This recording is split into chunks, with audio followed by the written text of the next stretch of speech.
ঝুঁকি আছে। এর মধ্যে থেকেই ছাত্রীরা কলেজের যে রাস্তাটির বিষয়ে আমরা এদের মানববন্ধন করছি, এটি আমাদের শুধু জেলা নাগরিক কমিটির দাবি নয়, এটি ছাত্রীরা বাসের দাবি।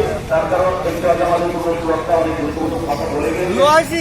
আমরা জানি এখানে শুধু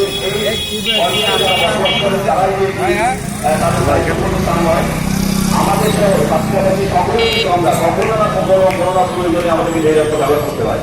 এই কারণে এই রাস্তা সহ ছাত্রীরা পৌরসভা যারা দূরে কর্তৃপক্ষ আছেন ব্যবসায়ী সহ আমি সকলের দেখছি আমি শুধু বিনয়ের সাথে অনুরোধ করছি, আপনারা ছাত্রীরা পৌরসভাকে সক্রিয় করার জন্য শুধু চেয়ার দখলের পর্যায়ে না থেকে সক্রিয় করার জন্য, জনসেবায় নিজেদেরকে নিয়োজিত করার জন্য আপনারা মনোনিবেশ করুন এবং এই রাস্তাকে দ্রুত সংস্কার না করে নতুন করে করার জন্য আহ্বান রেখে আমি আজকের এই মানববন্ধনে একত্রতা ঘোষণা করে শেষ করছি। জয় বাংলা, জয় বঙ্গবন্ধু।